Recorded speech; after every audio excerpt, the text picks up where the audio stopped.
या लजस ज़्यादातर ऐसा दिखा है कि एक जो क्लाइंट होता है उसके पास सपोज़ 7-8 पॉलिसीज़ हैं, लेकिन कैसा रहता है कि एक एजेंट से वो 1-2 लेगा, दूसरे किसी एजेंट से 1-2 लेगा, किसी तीसरे एजेंट के पास से लिया हुआ है, यानी एक ही एजेंट नहीं होता उसके पास, मल्टीपल एजेंट्स होते हैं, ये पोजीशन होती है। तो क्या ये आपने जो 7 लेवल का सिस्टम जो तैयार किया है, 7 लेवल टू फाइनेंशियल फ्रीडम, वो इसमें हेल्प करेगा किसी एजेंट को कि वो मल्टीपल पॉलिसीज़ एक क्लाइंट मतलब उसे ले सके? हाँ, तो बेसिकली जैसा मैंने पहले भी ऑलरेडी कहा है कि हम है ना, जब तक एक रोड मैप नहीं बनाते हैं लोगों का, कस्टमर के लिए एक रोड मैप नहीं बनाते हैं, कोई गोल नहीं सेट करते जिसमें वो खुद सोचेगा कि मेरे को एक गोल पहुंचना है, तो फिर वो 1 पॉलिसी पे एंड हो जाता है। और आपने जो बोला ये मेरा भी एक्सपीरियंस है कि अधिकतम कस्टमर के पास बहुत पॉलिसी जिसके पास होती भी है उसका एजेंट मल्टीपल रहता है। अभी इसका 2 कारण है। नंबर 1 ये है कि आइदर उसने ऑब्लिगेशन में किसी को, जैसा मामा का लड़का ने एजेंसी लिया तो उसको बोला चलो सर, मामा वो आके बोलेगा कि मैंने नया एजेंसी लिया है, और वो उसके बहन को बोलेगा कि मेरे बेटे ने एजेंसी लिया है तो कुछ हेल्प करो उसको, तो वो एक पॉलिसी ले लेते। अब वो ऑब्लिगेशन में सेकेंड पॉलिसी नहीं लेगा क्योंकि वो हर साल नहीं जा सकता कि मेरे को पॉलिसी दो। वो बोलेगा ठीक है, तुमने एजेंसी लिया, तुमको स्टार्टअप करने के लिए, किक ऑफ करने के लिए मैं एक पॉलिसी देता हूँ। दूसरा इंपॉर्टेंट बात ये मैंने देखा है कि एजेंट जब क्लाइंट के पास जाता है पॉलिसी बेचने के लिए, वो कुछ प्रोमिसेस करता है और वो प्रोमिसेस को वो पॉलिसी बेचने के बाद निभाता नहीं है, इसके लिए वापस वो जाता नहीं है। मतलब ये एक अलग प्रॉब्लम है। और तीसरा प्रॉब्लम ये है, अगर उसने सब प्रॉमिस निभाया भी और सब चीज़ किया भी, तो उसके बाद वापस जाने के लिए उसके पास कोई नया बात या कोई ट्विस्ट वाली बात उसमें होती नहीं है। मैं ये कहूँगा कि जब कोई भी एजेंट, जब आप लोग कस्टमर के पास जाते हो, जब फर्स्ट टाइम जाते हो ना, उसमें आपको छोड़ के आना चाहिए, कुछ ऐसा लिंक छोड़ के आना चाहिए कि वो कस्टमर बार बार आपके तरफ आ जाए। अभी आप पूछ रहे हैं कि 7 लेवल का जो सॉफ्टवेयर है, जो कॉन्सेप्ट है, इसमें मल्टीपल सेल होने का संभावना है, तो 100% है। बिकॉज आप क्या करते हो, आप क्लाइंट के पास जाते हो, उसको कैलकुलेशन करके बताते हो कि आपने 3rd लेवल पहुंचा है, फिर आप बोलते हो कि 4th लेवल के लिए आपको इतना इन्वेस्टमेंट करना है, फिर क्लाइंट भी बोलता है चलो मेरे को 4th लेवल पे जाना है, आप बताओ क्या करना। तो आप सब करके जब आ जाते हो ना, तो अगले बार जब आप फ़ोन करेंगे तो क्लाइंट को आप बोल सकते हैं सर आपका 4th लेवल हमने पिछले बार कंप्लीट किया, अभी 5th 6th 7th लेवल बाकी है, तो 5th लेवल के लिए मैं कभी आऊँ। अभी आपको रिपीट सेल नहीं कर रहे, आप वापस पॉलिसी नहीं मांग रहे, आप कस्टमर को बोल रहे हैं कि मैंने आपको 3रे लेवल से 4थे लेवल पे ऑलरेडी आपको लेके गया हूँ मैं, अब 5वें लेवल पे कब जाए। तो कस्टमर को उसमें अपने आप का छवि दिखता है, उसमें एजेंट का कोई बोला एजेंट को क्या, एजेंट तो मेरे को ऊपर ऊपर लेके जा रहे हैं। तो क्या होता है कि एजेंट का पोजीशनिंग बदल जाता है, क्लाइंट खुद मतलब उसको खुद लगता है कि ऐसा होना चाहिए तो उसको जब वो बोलेगा कि सर अभी 5th लेवल पे कभी मैं आऊँ, तो उसको गलत नहीं लगेगा, वो स्टॉल नहीं करेगा, वो स्टॉप नहीं करेगा, वो मतलब नाराज नहीं होगा, वो हैप्पी होगा। बिकॉज वो चाहेगा कि एजेंट उसको रिमाइंड करे कि सर आपने खाली 4 लेवल किया है, अभी 5 6 7 3 बाकी है, एटलीस्ट हम लोग 5 के बारे में सोचना शुरू करना चाहिए, और क्लाइंट सोचेगा।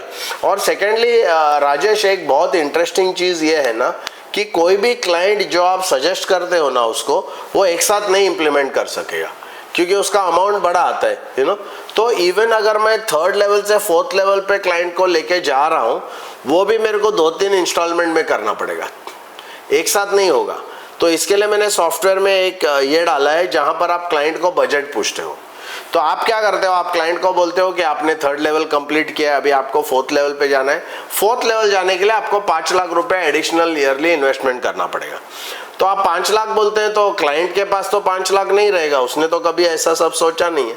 तो आप उसको 5 लाख बोल के उसको पूछेंगे सर अभी आप इमीडिएटली आप कितना करेंगे। तो सपोज क्लाइंट 2.5 लाख बोलता है, तो आपने सॉफ्टवेयर में 2.5 लाख डाल दिया तो वो पूरा रिपोर्ट 2.5 लाख के हिसाब से आता है, तो आपको वापस रिकैलकुलेट करने की जरूरत नहीं है। अच्छा, दूसरा एक इंपॉर्टेंट चीज है, 2.5 लाख आपने किया तो उसका 4th लेवल नहीं पहुंचा, वो 3.5 पे पहुंचा है, तो नेक्स्ट वापस आपको अगले साल उसको कॉल करना है, बोलना है सर हमारा 3rd और 4th के बीच में 5 लाख का इन्वेस्टमेंट का रिक्वायरमेंट था, आपने 2.5 लाख कर लिया, अभी 2.5 लाख बाकी है, 2.5 लाख करेंगे जब भी आप 4th लेवल पे जाएंगे।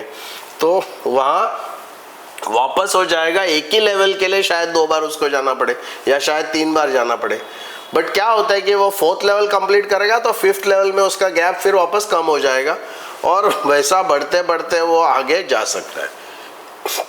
तो लाजरस इसका मतलब हुआ कि जो मेरा जो प्रॉब्लम है, बार बार मुझे क्लाइंट्स ढूंढने पड़ते हैं, मतलब वो प्रॉब्लम मेरा सॉल्व हो सकता है कि एक ही क्लाइंट है, उसको मैं स्टेप बाय स्टेप ऊपर लेकर के जाऊं और 7 लेवल 2 फाइनेंशियल फ्रीडम जो है वहां तक मैं पहुंचाऊं।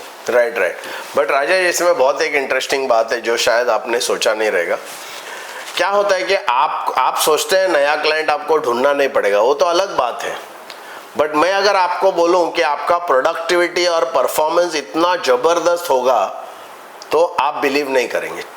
तो देखो, लेट्स टेक वन एग्जांपल कि फर्स्ट ईयर आप 50 लोगों को जाके मिलते हो, 50 लोगों को 7 लेवल्स का या 100 लोगों को जाके मिलते हो, 7 लेवल टू फाइनेंशियल फ्रीडम आप समझाते हो, उसमें से 50 लोग इंप्लीमेंट कर दें।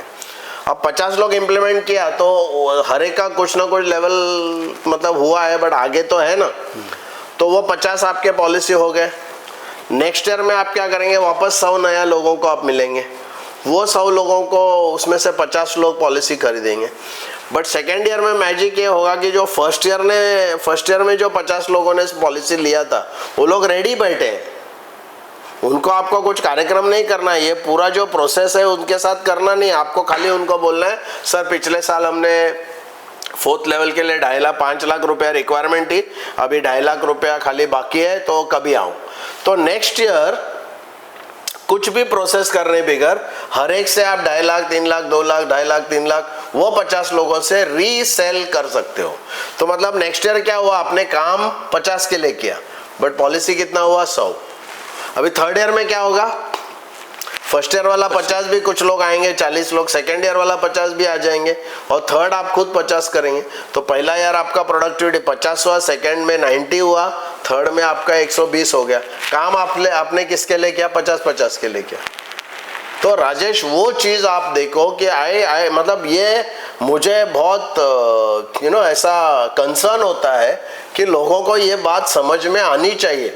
अगर ये समझ गया तो आप देखो धुआंधार मतलब वो काम कर सकता है, क्योंकि 1 साल फर्स्ट राउंड जो है ना उसमें मेहनत बहुत है। क्लाइंट को वो पूरा प्रोसेस में लेके जाना, साइको सेल्स प्रोसेस, फिर पूरा वो मीटिंग करना, PDF बनाना, बट एक बार वो हो गया, आगे उसका डेटा तो क्लाइंट का ऑलरेडी है, नेक्स्ट टाइम जाएगा वो डेटा अपडेट करेगा, जो नया पॉलिसी ले अपडेट करेगा, फिर खाली उसको नया सोल्यूशन देने का, वेरी सिंपल है।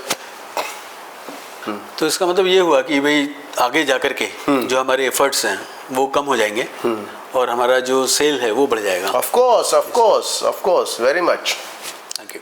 हेलो फ्रेंड्स, अगर हमारा ये वीडियो आपको पसंद आया रहेगा, इस वीडियो में जो भी हमने इंफॉर्मेशन दिया है वो आपको अगर एडुकेटिव लगा रहेगा, अच्छा लगा रहेगा, तो डेफिनेटली हमारे YouTube चैनल को आपको सब्सक्राइब करना चाहिए। इस वीडियो को आप लाइक कीजिए ताकि हम मोटिवेट हो जाए और ज्यादा अच्छा तरीके से आपके लिए काम करें और अच्छी अच्छी बातें आप तक हम पहुंचा सकें। उसके साथ साथ आपके इंश्योरेंस और आपके डेवलपमेंट ऑफिसर फ्रेंड्स को ये इंफॉर्मेशन पास ऑन कीजिए, क्योंकि एज ए इंडस्ट्री हमको सबको ग्रो होना है।